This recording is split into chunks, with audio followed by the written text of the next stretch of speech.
Hello guys, welcome to my YouTube channel national exams. Guys, आज की video में हम शुरू कर रहे हैं उत्तराखंड कनिष्ठ सहायक डाटा एंट्री ऑपरेटर या अन्य जो भी सामान्य एग्जाम हैं उत्तराखंड अधीनस्थ चयन आयोग के, उनसे संबंधित क्रैश कोर्स।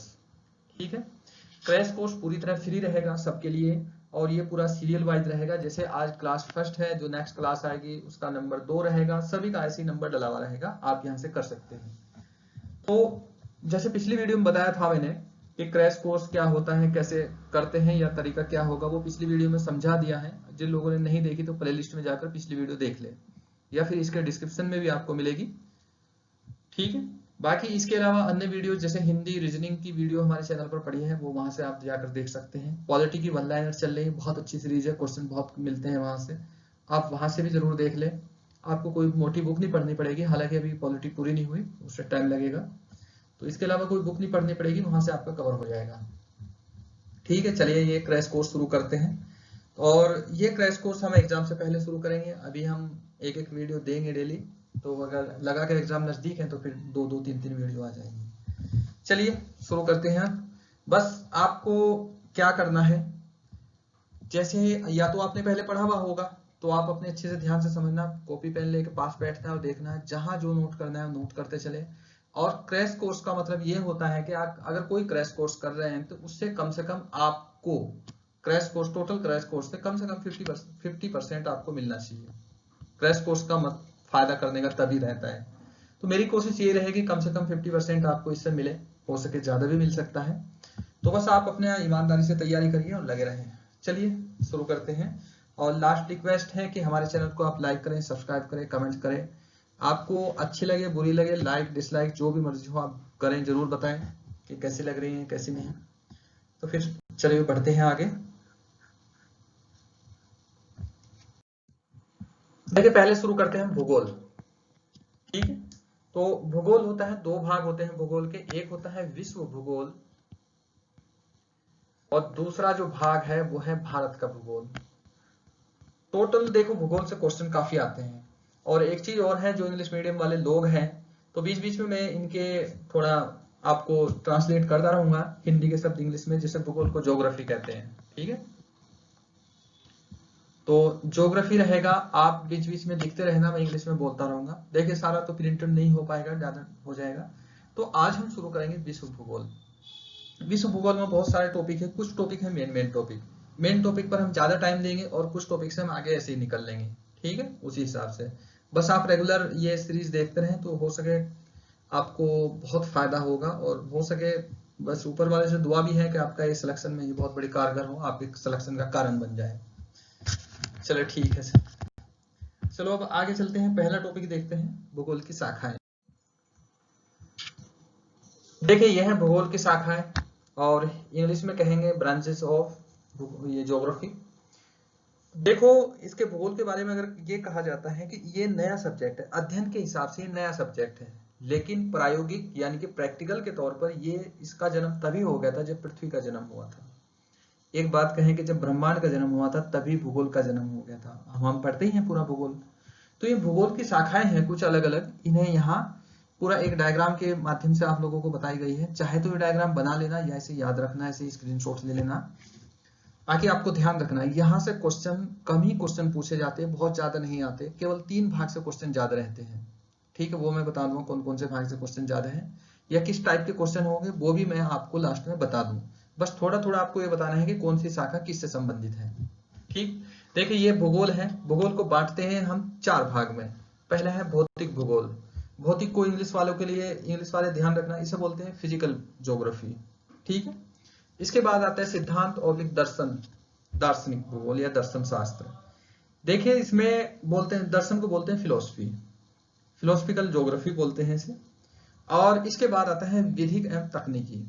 ठीक है, टेक्नोलॉजी ज्योग्राफी होती है, लॉ एंड टेक्नोलॉजी ज्योग्राफी। ठीक, इससे क्वेश्चन बहुत कम रहते हैं, इसे ना के बराबर पढ़ते हैं। आप भी थोड़ा सा ध्यान रखना, इस पर बहुत ज्यादा ध्यान मत देना। इसके बाद चौथा है मानव भूगोल।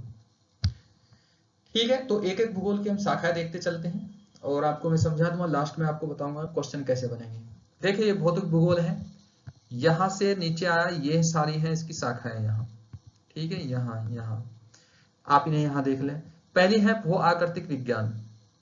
देखिए भू आकृतिक विज्ञान में हम क्या पढ़ते हैं कि पृथ्वी की आकृति कैसी है, कहीं खाई है, पहाड़ है, पर्वत है, मैदान है, कैसा है, जो इन चीजों का अध्ययन होता है उसे कहते हैं भू आकृतिक विज्ञान। सरफेस साइंस बोलते हैं इसे, या सरफेस ज्योग्राफी, ठीक, यानी कि धरातलीय ज्योग्राफी बोलते हैं, धरातलीय भूगोल बोलते हैं इसे। इसके बाद है जलवायु विज्ञान। जलवायु विज्ञान में हम पढ़ते हैं कि कहाँ कैसी जलवायु पाई जाएगी। जलवायु का मतलब मौसम होता है, मौसम का जो बड़ा अध्ययन होता है, कम से कम 10 या 20 साल का अध्ययन, जो बड़े लेवल पर अध्ययन करते हैं उसे जलवायु बोलते हैं। ये हमारी जो रेगुलर क्लास चलती है उसमें बहुत डिटेल से समझाया जाता है, बाकी आप यहाँ थोड़ा समझ लें इसे। जलवायु विज्ञान उसे ही बोलते हैं। जलवायु से मतलब होगा आपकी वर्षा कैसी होगी, किस एरिया में कितनी वर्षा होगी, वहां पेड़ पौधे कैसे होंगे, फसलें कैसी रहेगी, जनजाति कैसी रहेगी, ठंड रहेगी या सर्दी रहेगी, ये सब जलवायु के अंदर आएगा। इसके बाद है जल विज्ञान। जल विज्ञान में आप समुद्र के बारे में पढ़ोगे, समुद्र की गहराई कहाँ कितनी है, कहाँ कौन सी जल मध्य है, कौन सी जल संधि है, ये सब इसमें आएगा। इसके बाद है मृदा विज्ञान, मृदा भूगोल। मृदा बोलते हैं मिट्टी को, सोइल ज्योग्राफी बोलते हैं इंग्लिश में से। देखिए इसमें हम पढ़ेंगे कि जहाँ कौन सी मिट्टी कितनी उपजाऊ है, कैसी मिट्टी मिलेंगी। जैसे आप उत्तराखंड में पढ़ते हैं, भाबर पढ़ते हैं, तराई पढ़ते हैं, फिर मैदान, खादर, पांगर क्या होता है, ये सारी चीज पढ़ी जाती है। तो उसका अध्ययन किस में होगा, भूगोल में। ठीक है, इतना आप समझ गए। अब आगे चलते हैं। अब आता है सिद्धांत या दर्शन शास्त्र, फिलोसफिकल ज्योग्राफी। इसमें दो होता है, भौगोलिक चिंतन और मानव पारिस्थितिकी संबंध। ठीक है, देखिए भौगोलिक चिंतन का बारे में ये होगा कि इसमें हम अध्ययन करते हैं कि भूगोल ने मानव पर क्या प्रभाव डाला, या ये अगर यहाँ जलवायु ना होती तो यहाँ क्या होता, यहाँ इस जलवायु के होने का क्या कारण है, ये जो सब अध्ययन है ये किसमें होगा, भौगोलिक चिंतन में। इसके बाद आता है यहाँ मानव पारिस्थितिकी, भू एवं मानव पारस्परिक क्रिया, यानी कि जो पृथ्वी है, जमीन है, जो मिट्टी है, तो उसका मानव के साथ मिलने से क्या क्रिया हुई। जैसे मानव कहीं रहता है तो वो कैसी खेती करेगा, पहाड़ में लोग रहते हैं तो सीढ़ीदार खेती करेंगे, तो पहाड़ का जीवन अलग तरीके का होगा, मैदान का जीवन अलग तरीके का होगा। जो ये संबंध होगा वही बताएगा भू मानव पारस्परिक क्रिया, यानी कि इसे बोलेंगे ह्यूमन इकोलॉजी सिस्टम। ठीक है, अब चलो आगे चलते हैं। ये इधर से मैं इरेज कर रहा हूं। अब यहां आते हैं तकनीकी। तकनीकी खाली आप ये याद रखना डायग्राम, इसमें बहुत ज्यादा क्वेश्चन नहीं रहते। मानव में आओ, मानव भूगोल में, ह्यूमन ज्योग्राफी। ठीक है, इसमें पहला है सांस्कृतिक एवं सामाजिक एवं सांस्कृतिक। देखिए इसमें अध्ययन करते हैं हम जातियों का, कहाँ कैसे रीति रिवाज है। आप जनजातियां, रीति रिवाज, ये सब कुछ पढ़ते होंगे, आप लोगों ने पढ़ा होगा ग्रेजुएशन में या फिर 10+2 में पढ़ा होगा। तो वहां इन सब का जो अध्ययन होता है सांस्कृतिक ज्योग्राफी बोलते हैं। इसके बाद ऐतिहासिक। ऐतिहासिक ज्योग्राफी ये बताती है कि पुराने समय में यहाँ क्या था। जैसे गोंडवाना, अंगारा लैंड पढ़ते हैं आप, और हिमालय पर्वत का ये पढ़ते हैं, पुराना स्थान पढ़ते हैं। उसके बाद गंगा घाटी में पहले बहुत सारे पर्वत जो मतलब हड़प्पा सभ्यता में क्या थे कि यहाँ बहुत ज्यादा वन थे, लोग नहीं रह पाए, तो हम उसका अध्ययन किसमें कर रहे हैं, इतिहास में। ठीक, इसके बाद जनसंख्या में बस्ती। देखिए जनसंख्या और बस्ती यानी कि नगरीकरण बोलते हैं, इसे बोलते हैं पॉपुलेशन एंड अर्बनाइजेशन। तो इसमें अध्ययन करते हैं हम ग्रामीण क्षेत्र का और नगरीय क्षेत्र का। ठीक, अब राजनीति आया। राजनीति भूगोल में हम पढ़ेंगे कि कहाँ किस देश की कैसी भौगोलिक स्थिति है, उसका राजनीति में, अंतरराष्ट्रीय राजनीति में या देश की राजनीति में क्या योगदान है। देखिए राजनीति, भूगोल राजनीति को पूरी तरह प्रभावित करता है। ठीक है, जैसे तुर्की है, यूरोप के और एशिया के कोने पे बिल्कुल बीच पे है, सेंटर पे है, ज्वाइंट पे है वहां। तो उसी के यहाँ से सबका आना जाना है। वो पूरे रास्ते को 1498 में जब उन्होंने रास्ता बंद कर दिया था, कुश्तुनतुनिया पर अधिकार कर लिया था, तो तब भी देखो पूरा ज्योग्राफी बदल दी, पूरा व्यापार, राजनीति सब बदल गया। ठीक है, तो राजनीतिक जो संबंध होंगे जिनसे हम भूगोल को जोड़ते हैं उसे राजनीति में आएंगे। इसके बाद आर्थिक भूगोल आता है। देखिए राजनीति अलग सब्जेक्ट है, आर्थिक भी अलग सब्जेक्ट है, इतिहास भी अलग सब्जेक्ट है, लेकिन इनका रिलेशन होता है। वर्तमान में क्या हुआ कि सब सब्जेक्ट एक दूसरे से जुड़ गए। अब आते हैं आर्थिक में पढ़ते हैं हम एग्रीकल्चर। इसके बाद औद्योगिक जो क्रियाकलाप इसमें पढ़ेंगे, पर्यटन पढ़ेंगे, व्यापार, अवसंरचना, सेवाएं, ये सब किसमें आएंगे, आर्थिक में। अब आपको एक चीज और है, हमने ये कर लिया भौतिक भूगोल, बीच में है अंतरापृष्ठ जीव भूगोल। एक ये अलग है, ये किनके, मानव और भौतिक भूगोल दोनों के मिलने से बनती है। ठीक है, तो इसकी शाखाएं कौन कौन सी है? पारिस्थितिकी, इकोसिस्टम, इकोलॉजी सिस्टम। ठीक, इसके बाद है पादप भूगोल, यानी कि पेड़ पौधों का, पत्तियों का जो आप भूगोल पढ़ते हो, कहाँ कैसी वनस्पति मिलेगी, क्या मिलेगा, वो सब इसमें आएगा। पर्यावरण भूगोल और प्राणी भूगोल, यानी कि ये जो अंतरपृष्ठीय जीव भूगोल है, इसका मतलब आप पर्यावरण से मान ले, एक सब्जेक्ट पूरा है पर्यावरण, वो इसमें पढ़ेंगे। देखिए पूरा एक इतना सा डायग्राम है, आप इसे आराम से उतार लेना। मैंने बता दिया किससे कौन सा संबंधित है। आपको बहुत ज्यादा नहीं रटना, इसमें वनडे की क्लास है, कोई विशेष नहीं है, तो इसे मैं अभी पूरे को इरेज कर रहा हूं। तो इसके बाद आप क्वेश्चन कैसे बनेंगे इसमें ये रहेगा, जैसे मान लिया कहने लगे, ये पूछ ले आपसे कि मृदा और मानव की अंतःक्रिया का अध्ययन किसमें किया जाता है, तो मृदा भूगोल यहाँ है, आप डायग्राम देख लो कहाँ, भौतिक भूगोल में आएगा। ठीक, इस तरीके के क्वेश्चन होंगे, बहुत ज्यादा क्वेश्चन नहीं आए, बहुत कम आए हैं यहाँ, तो वो आप लोगों को देखना है, ये डायग्राम बस आपको ध्यान रखना है। चलो आगे चलते हैं। अगर इसमें कोई प्रॉब्लम हो तो आप बिल्कुल पूछ लेना। देखिए यह है सौरमंडल की उत्पत्ति, नेक्स्ट टॉपिक सौरमंडल की, लेकिन इससे पहले आपको समझना जरूरी है ब्रह्मांड की उत्पत्ति। तो ब्रह्मांड को कॉस्मोस बोलते हैं और उसके अध्ययन को कॉस्मोलॉजी बोलते हैं इंग्लिश वालों के लिए। तो यहाँ आप लिखोगे ब्रह्मांड, थोड़ा सा समझा रहे हैं, फिर ब्रह्मांड की उत्पत्ति थोड़ा सा समझ लो, फिर उसके बाद आगे चलेंगे। देखो ब्रह्मांड की उत्पत्ति हुई कैसे, अलग अलग विद्वानों ने अलग अलग इसके बारे में थ्योरी दी है कि ब्रह्मांड ऐसे बना, ब्रह्मांड ऐसे बना, इस कारण से ब्रह्मांड बना, लेकिन ब्रह्मांड बनने का जो सबसे फेमस थ्योरी है वो है big bang theory, big bang theory. तो इसकी जो उत्पत्ति की जो थ्योरी आई थी, मैं शॉर्ट लिख रहा हूं, देखो रेगुलर क्लास नहीं, ये क्रैश कोर्स है, तो ऐसे ही होता है ये, ठीक है। तो यहाँ आई बिग बैंग थ्योरी,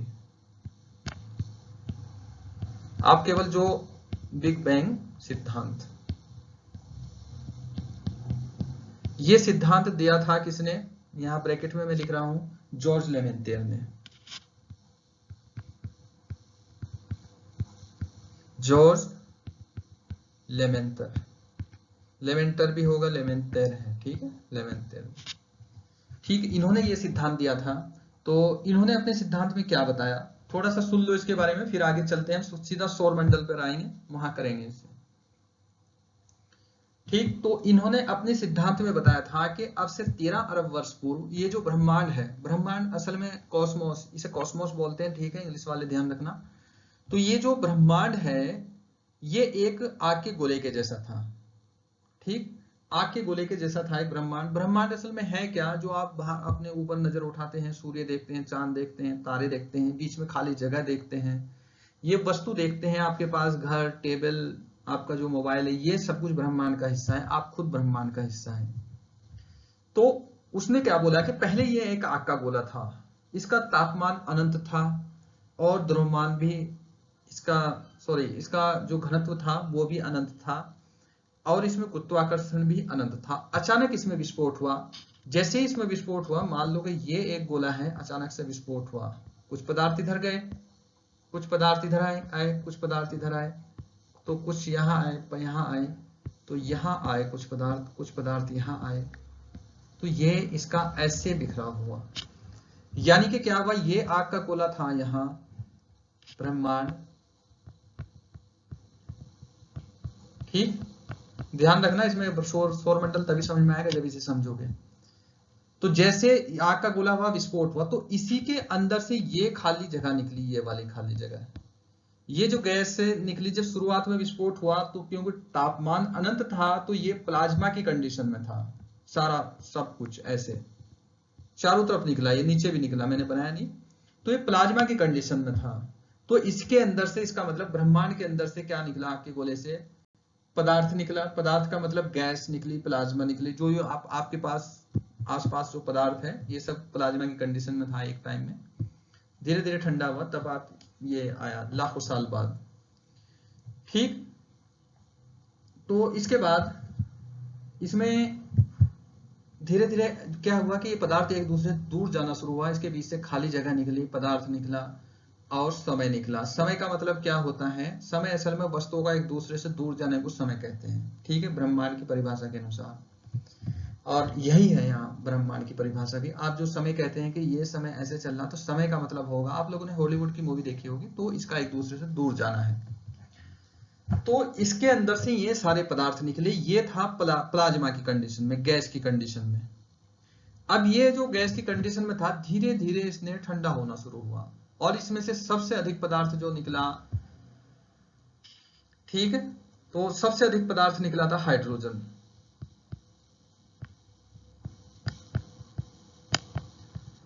सबसे अधिक इसके अंदर से आया हाइड्रोजन। धीरे धीरे ठंडा हुआ, ये आ गया गैस की कंडीशन में। देखो पदार्थ की 5 कंडीशन होती है, ठीक है, वैसे तो चार की फिलहाल यहाँ बात करते हैं हम।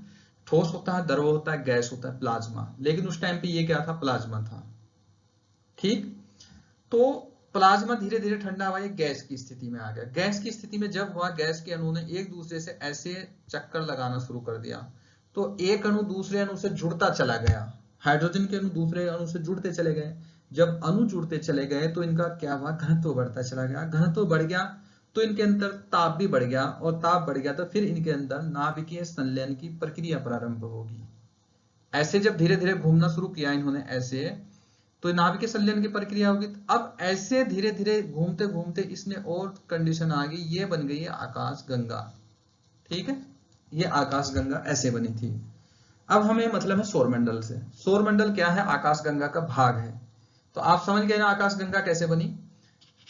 देखो शॉर्ट क्लास है तो क्रैश कोर्स है, तो थोड़ा आपको समझना पड़ेगा। आकाश गंगा ऐसे बनी कि मान लो कि ये पदार्थ है, ऐसे घूमना शुरू किया इसने, ऐसे घूमना घूमना, ये किसी भी आकार की हो सकती है। और हाइड्रोजन के जो अणु थे एक दूसरे के पास आना शुरू कर दिया। तो मान लो कि यहाँ ये आकाश गंगा का एक भाग है, ये यहाँ हाइड्रोजन के अणु एक दूसरे के पास आए, घनत्व तो बढ़ गया, ताप बढ़ गया, इनमें नाभिकीय संलयन की प्रक्रिया प्रारंभ होगी।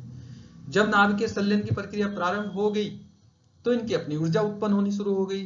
तो जहां ये ऊर्जा उत्पन्न हुई उसे बोला गया तारा, यानी कि सूर्य। तो ये जो जैसे आया, आप इसे यहां से जैसे सुना याद करोगे, बिग बैंग के बाद आप सीधा याद करोगे आकाश गंगा बनी। देखो ये रेगुलर क्लास हमारी चलती है तो उसमें डिटेल से आप समझ सकते हो, फिलहाल तो आप इसे केवल समझने की कोशिश करना। इसके बाद आकाश गंगा के अंदर क्या बना, तारा बना। तारा कैसा बना, ठीक है, तारा ही सूर्य को ही तारा कहते हैं। तारा बना कैसे, ये ध्यान कर लो। तारा बना था हाइड्रोजन के बादलों के इकट्ठा होने से। हाइड्रोजन के बाद में धीरे धीरे क्या हुआ कि जैसे ही घनत्व बढ़ा, हाइड्रोजन के 2 हल्के नाबुक मिल गए और उन्होंने क्या किया, हीलियम में वो बदल गए और वहां से अनंत ऊर्जा निकली, ठीक। तो जैसे ये तारा बना, तारे के बाद टूटने के बाद इससे कुछ पदार्थ निकलकर बाहर आया, इसके आसपास उसने चक्कर लगाने शुरू किए, यही सौरमंडल है, ठीक। अब हम आगे चलते हैं, सौरमंडल देखते हैं अपना है कैसा।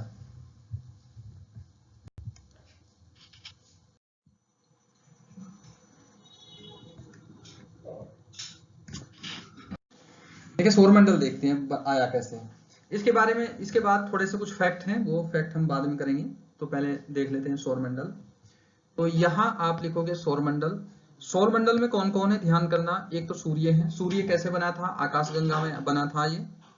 तो यहाँ हेडिंग डालो आप सौरमंडल, और ये कैसे कैसे एक डायग्राम बनाएंगे उसी के हिसाब से आपको याद रखना है। हिंदी इंग्लिश दोनों में नाम लिखूंगा, ठीक है। मान लो कि ये है यहाँ सूर्य, तो इसके बाद ये सन है, यहाँ सूर्य है। और सौरमंडल का मतलब ये होगा जो आप देखते हैं डेली, सौरमंडल में 8 तो ग्रह होंगे, उसके बाद क्षुद्र ग्रह या फिर इनके उपग्रह हैं, ये सारी चीज मिलकर बनाते हैं सौरमंडल। अब सौरमंडल में कौन कौन होंगे वो सारी चीज हम पढ़ते जाएंगे, ठीक है। सौरमंडल की उत्पत्ति तो आप समझ गए कैसे हुई है। अब सौरमंडल होता क्या है वो देख लो।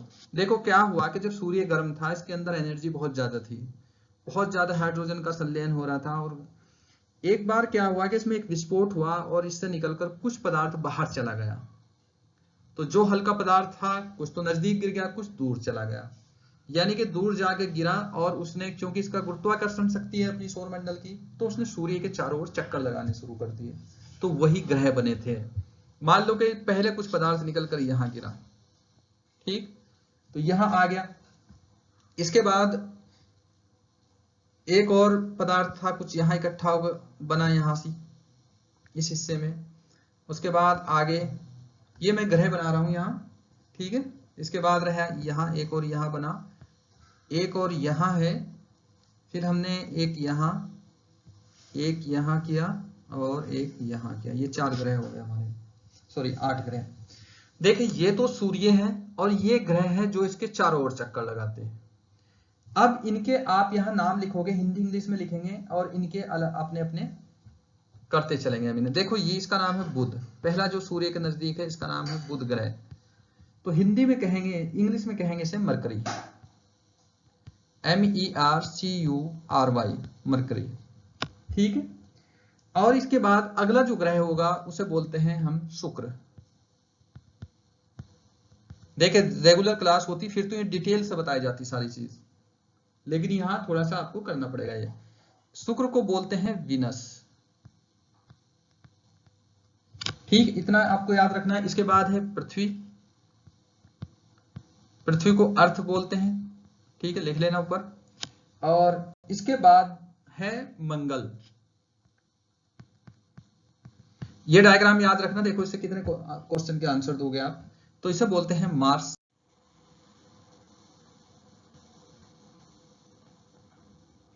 ठीक। और इसके बाद है अगला बृहस्पति, इसे बृहस्पति बोलते हैं, इसे बोलेंगे जुपिटर,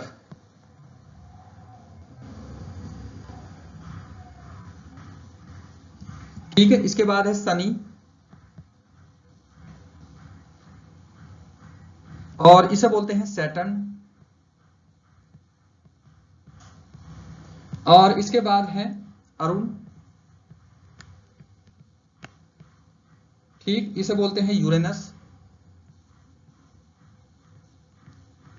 और इसके बाद है वरुण,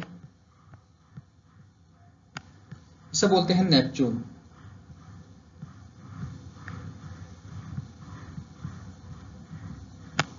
ठीक है, तो ये हमारा पूरा सौर परिवार है, सौर मंडल है, ठीक। आपको याद रखना इससे किसने क्वेश्चन के आंसर देंगे अभी देखते हैं। देखो मैंने बताया था कि सूर्य में एक विस्फोट हुआ, विस्फोट के बाद कुछ पदार्थ जो है वो निकलकर बाहर गया, और कुछ जैसे बाहर गया तो हल्का भारी पदार्थ तो इसके पास गिर गया यहाँ, और हल्का पदार्थ जो था वो दूर चला गया। तो हम ये टोटल ग्रह जो हैं, जो ग्रह को प्लेनेट बोलते हैं, ठीक है, इनके बारे में आगे थोड़ा सा लिखेंगे प्लेनेट के बारे में, प्लेनेट्स, ठीक। तो जो इसी कारण जो अंदर के जो यहाँ के ग्रह हैं, जो सूर्य के पास के ग्रह हैं, उन्हें तो कहा हमने, हम इन टोटल ग्रहों को 2 हिस्सों में बांटते हैं। इसे कहेंगे हम आंतरिक ग्रह, इनर प्लैनेट्स, इंग्लिश वाले लिख लेना इनर प्लैनेट्स, आंतरिक ग्रह। और इन्हें कहेंगे हम बाह्य ग्रह, ठीक है। देखो ये पृथ्वी के सारे पास है, तो ये अर्थ है, यहाँ अर्थ के हिसाब से हम इनका अध्ययन करते हैं, मेन अर्थ को मानते हैं, तो हम इन्हें पार्थिव ग्रह भी कहेंगे, पार्थिव ग्रह। और ये किसके पास है? बृहस्पति के, तो हम इन्हें बृहस्पतीय या जोवियन ग्रह, बृहस्पतीय ऑब्लिक जोवियन ग्रह, जोवियन ग्रह भी कहेंगे। इसके बाद देखो इनका क्या होगा, ये भारी ग्रह होंगे, भारी होंगे तो इसका मतलब इनका घनत्व अधिक होगा, तो आप इन्हें यहां लिखोगे भारी ऑब्लिक घनत्व अधिक,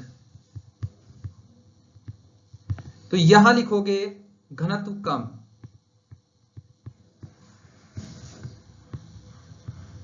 ठीक है, तो वहां लिखोगे।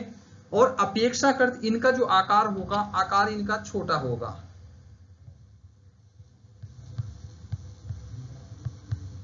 आकार छोटा है, इनका आकार बड़ा होगा, आकार बड़ा, ठीक। और एक चीज और ध्यान रखो आप, यहां जो बीच में है, मैं थोड़ा कलर चेंज कर लेता हूं, यहां बीच में ये कौन है? बृहस्पति और कौन है? मंगल, ये जो हिस्सा है बीच में छोटे छोटे टूटे हुए भाग हैं, इन्हें कहते हैं हम क्षुद्र ग्रह, एस्ट्रॉयड बोलेंगे इंग्लिश में ना, एस्ट्रॉयड, ASTROID, इन्हें क्षुद्र ग्रह बोलेंगे। ये इनके बीच में रहते हैं। अब देखो इनका इस डायग्राम से आप क्वेश्चन कितने आंसर दोगे। आपसे क्रम लगाने के लिए पूछा जाए तो आप सीधे सीधे कहोगे, बता दोगे पहले बुध, शुक्र, पृथ्वी, मंगल, बृहस्पति, शनि, अरुण, वरुण, बिल्कुल बोल दोगे। अब देखो जो जितना पास होगा, ये सभी ग्रह सूर्य के चक्कर लगा रहे हैं, जो जितना पास होगा और वो इतने कम समय में चक्कर लगाएगा। और आगे मैं आपको बताऊंगा कि सूर्य के एक ग्रह जो सूर्य का चारों ओर जब एक चक्कर लगाता है तो उसे एक वर्ष कहते हैं, ठीक। और हम दिन जो गिनते हैं पृथ्वी के दिन के अनुसार देखते हैं। तो जो जितना पास होगा, जैसे बुध पास है तो ये पृथ्वी के कम चक्कर लगाने कम दूरी तय करेगा, तो इसका मतलब छोटा वर्ष किसका होगा, बुध का। इसके बाद आया शुक्र, शुक्र इससे ज्यादा टाइम लगाएगा इसका घूर्णन करने में, इसके चारों ओर घूमने में, परिक्रमण करने में। और एक सवाल और कि सबसे अधिक गर्म कौन सा होगा, जो पास है वो होना चाहिए, लेकिन सबसे अधिक गर्म कौन है, शुक्र है। इसके बारे में मैं बताऊंगा आगे ये क्यों गर्म है। फिर इसके बाद आया पृथ्वी। आपसे क्वेश्चन पूछा जाए या कई बार पूछा भी गया है कि पृथ्वी किन ग्रहों के बीच में है, शुक्र और मंगल के बीच में है, या फिर मंगल किन ग्रहों के बीच में है, बृहस्पति और पृथ्वी के बीच में है। इसके बाद सबसे बड़ा ग्रह कौन सा है, मैंने आकार के हिसाब से बना ही दिया कि ये सबसे बड़ा ग्रह है, बाकी तो आगे देखेंगे सबसे छोटा सबसे बड़ा कौन कौन सा है वो करेंगे। अगर आपसे क्वेश्चन पूछा जाए कि निम्न में से आंतरिक ग्रह कौन सा है, 3 इधर से दे दे, 1 इधर से दे दे, तो आप बिल्कुल आंसर लगा दोगे। डायग्राम दिमाग में रखना, क्वेश्चन सारे यहीं से करोगे। आपसे पूछा जाए क्षुद्र ग्रह किन ग्रहों के बीच में है, आप सीधे सीधे बताओगे। ये मैंने यहाँ बना दिए हैं ये बीच में, ठीक है, मंगल और बृहस्पति के ग्रह, एस्ट्रॉयड होता है, ASTROID, ठीक है। तो ये इसका ये होते हैं किनके, इनके बीच में। तो ये इतना आप लोगों को ध्यान रखना है और यहां से फिर आगे निकल लेना है। बाकी तो आप देखो, मैं फिर कहूंगा कि क्रैश कोर्स है तो थोड़ा सा जल्दी करना पड़ेगा। अगर कोई भी डाउट हो, कोई चीज ना समझ रही हो या फिर कोई और तरीका हो तो आप बिल्कुल कमेंट करना, तो उसका जरूर बताया जाएगा। आगे चलते हैं।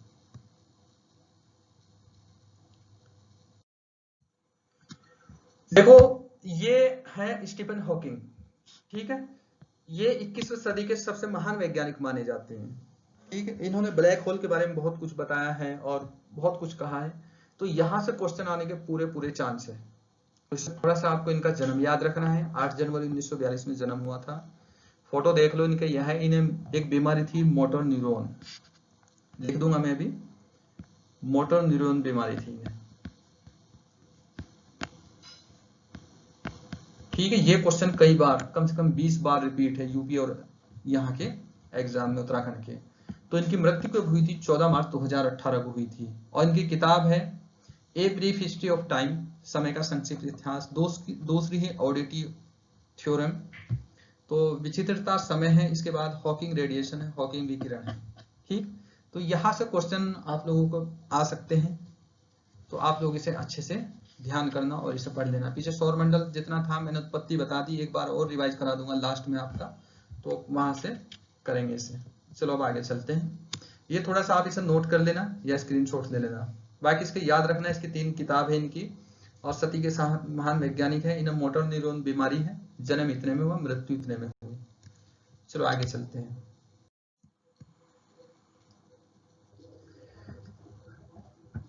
ठीक है, जो अब तक मैंने बताया था उसे आपको थोड़ा सा रिवाइज कर लेते हैं। देखो मैंने बताया था कि सबसे पहले ब्रह्मांड की उत्पत्ति हुई, थोड़ा सा करते हैं। ब्रह्मांड की उत्पत्ति हुई और ब्रह्मांड से क्या बना था, विस्फोट हुआ था एक, किसने बताया था, जॉर्ज लेमेंटेयर ने बताया। पीछे लिखा हुआ है सारा, जॉर्ज लेमेंटेयर ने बताया, और उन्होंने बिग बैंग की थ्योरी दी। बिग बैंग की थ्योरी सबसे मान्य थ्योरी है आज के टाइम में, ठीक। उसके बाद हम आगे चले, बिग बैंग की जैसे विस्फोट हुआ तो वहां जो हाइड्रोजन के बादल इकट्ठा होने शुरू हुए, इकट्ठा जो शुरू हुए बादल, उनसे क्या बना, नाभिकीय संलयन बना, यानी कि तारा बना, ठीक है। ब्रह्मांड विस्फोट हुआ तो इसके बाद क्या बना था, तारा बना। तारा बना जैसे ही, तो इसके बाद आकाश गंगा भी बनी। आकाश, हालांकि आकाश गंगा के अंदर तारे भी बने थे, तारे लेकिन पहले भी बराबर और आकाश गंगा बराबर बनती जा रही थी। आकाशगंगा के अंदर सौरमंडल बना। ठीक है, ये आपको याद रखना है, इसके अंदर सौरमंडल बना था। तो सौरमंडल जब बना तो हमने पीछे देख लिया कि सौरमंडल पढ़ा हमने, वहां सूर्य पढ़ा, सूर्य से हमने कितने 8 ग्रह पढ़े, कौन से ग्रह किधर है किधर था, थोड़ा सा डेटा और आगे देखेंगे भी, तो वहां करेंगे। तो इसके बाद यहाँ आपने पढ़ा सौर परिवार, उसे सौर परिवार भी बोलते हैं, सोलर फैमिली बोलते हैं। सौर परिवार बना, और सौर परिवार से क्या क्या बना था वो देख लिया अभी। और इसके बाद हमने स्टीफन हॉकिंग पढ़ा, तो उसके बाद देखते हैं आगे। अब वो जो हमने आप लोगों ने पीछे जो पढ़ा है उसके यहाँ डिटेल से लिखा हुआ देखते हैं। देखो ग्रह क्या होता है, ग्रह को बोलते हैं प्लेनेट्स। ठीक है, तारों का चक्कर लगाने वाले पिंड को ही ग्रह कहते हैं। बिल्कुल क्लियर लिखा हुआ है, आप एक एक ये परिभाषा पूरी पढ़ लें, समझ लें। ठीक, और उसके बाद ग्रहों का निर्माण तारों से निकले हुए पदार्थों से ही हुआ है। मैंने बोला था कि ये एक सूर्य है, सूर्य में एक विस्फोट हुआ, उससे बाहर जो निकल के आए वो थे कौन, ग्रह बने हुए। धीरे धीरे ठंडे हो गए, बाहर निकल कर आए तो वो ग्रह बन गए।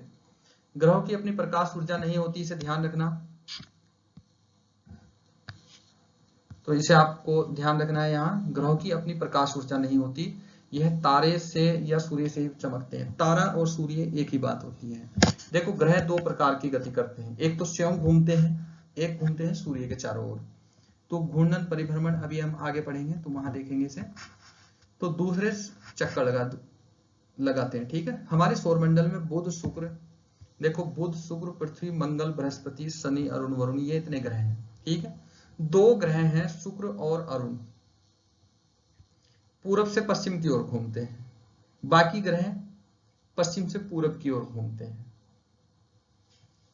यह आपको ध्यान रखना है। और अन्य 6 ग्रह इधर से इधर घूमते हैं। इसके बाद थोड़ा सा आगे देखते हैं। तो चलिए आज की क्लास यहीं तक रहेगी, और आप इसे यहाँ तक देखना समझना। अगर इसमें कोई डाउट हो तो बिल्कुल कमेंट करके पूछना। देखे अगर कुछ लोगों को ये लगा कि बहुत जल्दी करके बता दिया, क्रैश कोर्स में देखिए जल्दी होता है, 15-20 क्लास में हमें ये खत्म करना है, 15-16 क्लास में। ठीक है, तो फिर तो ऐसे ही होगा। चलिए ठीक है, आज की क्लास इतनी ही, कल दूसरी क्लास आ जाएगी, वो आप देख लेना।